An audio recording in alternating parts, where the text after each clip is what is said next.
All right. Okay. So we'll be talking about fair value gap today. It's gonna be very quick. So when you talk about fair value gap, it consists of three candles. Okay. For a fair value gap to form, it consists of three candles. So you need to have that in mind. It consists of three candles are needed to form a fair value gap. Okay. So we have. Okay. Let me draw this. We have this to be candle one. Okay. I think this guy. Keep going. Okay. We have. Okay. Before I draw that, let me actually put swing in on this guy right here. We have swing here. Okay, let's have another swing. All right. So this is first candle, and now this where this candle close, and let's assume this right. Okay, I'm coming. Let me make it to be black so that it will be much better. So we are assuming this right here to be a bearish candle. So a bearish candle is closing around here, right? So it opens. Let's say it opens from here, drop. Okay. Here is a wick. Here it's wick. Maybe it gave a little wick this time around. Let's see. It gives something small, and say this is the other right here. So this is candle one. This is candle two. Now let's say candle three now is opening. But this time around, candle 3 opened and drop and close. And let's also give it its own swing, right? And here is the other swing. Now, what makes it a fair value gap? What exactly makes it a fair value gap? I think, well, I don't want to be too perfect, but let's leave it like this. So what makes it a fair value gap?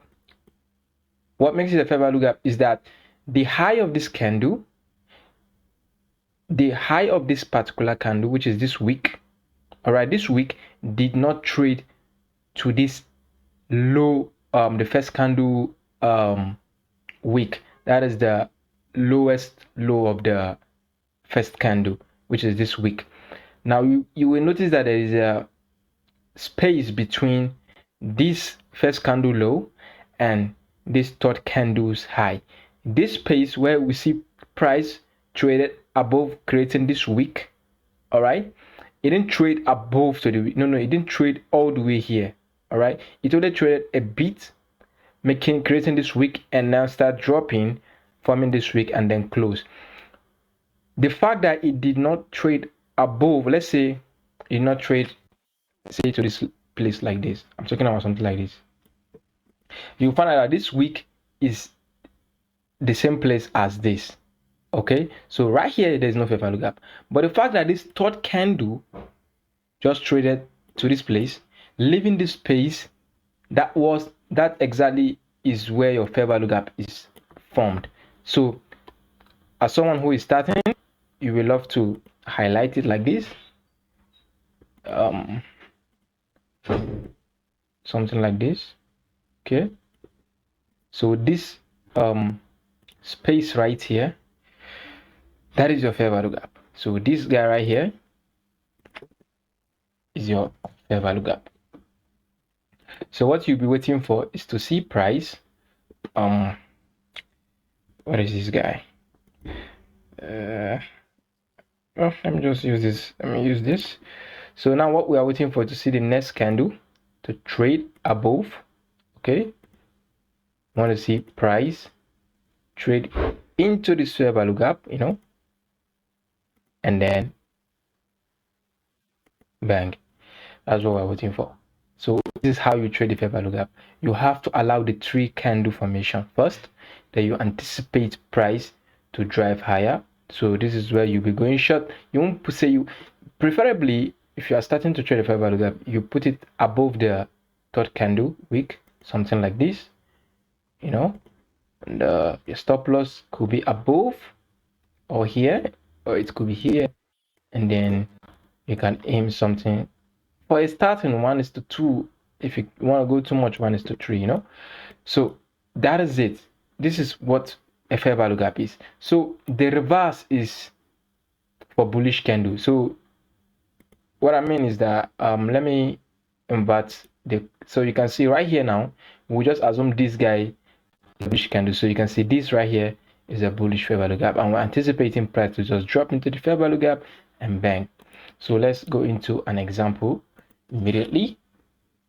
So let's look at okay, I inverted the candle, I inverted it. Let's look at simply today's price action. Okay, so you will notice that you see price have 1 candle, 2 candle, 3 candle. So you can see the low of this week did not trade to the high of this week. So there's a space in between. So what are we going to do? We simply highlight it from the high to the low. Okay, that's what we are going to do. Let me take this up. So extend it, wait for price to drop, and you can see how price reach for it and then start driving higher. This was a trade I took. I think I took my trade around this place, and you will see it's still the same reason why I took the trade.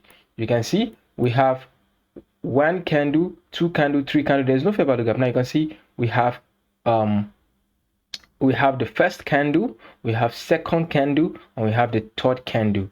And you notice that this week did not trade to the high of this week, and you can see the space in between is exactly what we are trading at. All right,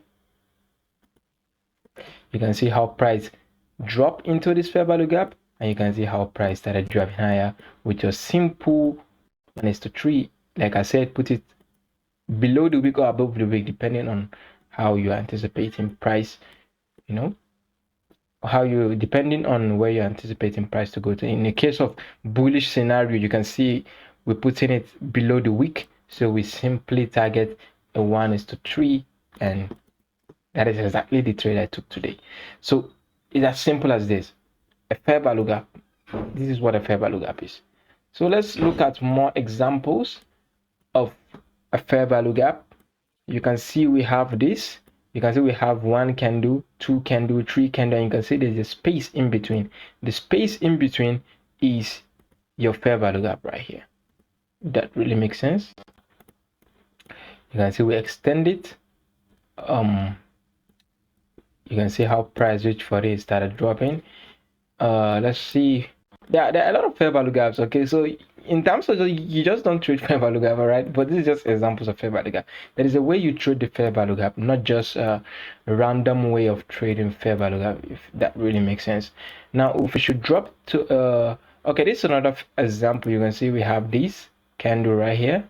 You can see price. You can see candle 1, candle 2, candle 3. The space in between, price reached for it and started driving higher. Now this drop, where is it dropping to? Well, you want on the 15-minute time, you could say, well, you won't really know. But when you look at it from the perspective of a 1 hour time frame, you can see that it's actually a fair value gap it dropped down to. So you can see candle 1, candle 2, candle 3, and you can see how price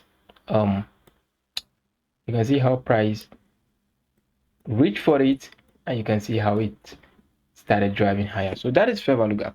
So the way to trade the fair value gap is completely a different topic. So you start from here. So you go back to your chart and look for fair value gap, keep highlighting them, and keep seeing how price is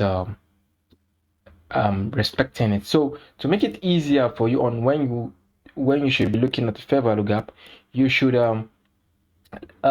looking at it from, or if you're looking at the forex pair, you should be looking at it from 7 to 10. Okay, that really makes sense. From 7 to, or let's 7 to 11. Let's keep 7 to 11. So you're looking for price to reach for a fair value gap between 7 and 11. You want to see how price respect a fair value gap between 7 o'clock to 11 o'clock. This will be your first lesson, which you should work on. So first of all, start getting used to what a fair value gap is, and then look at it on the chart between this time window.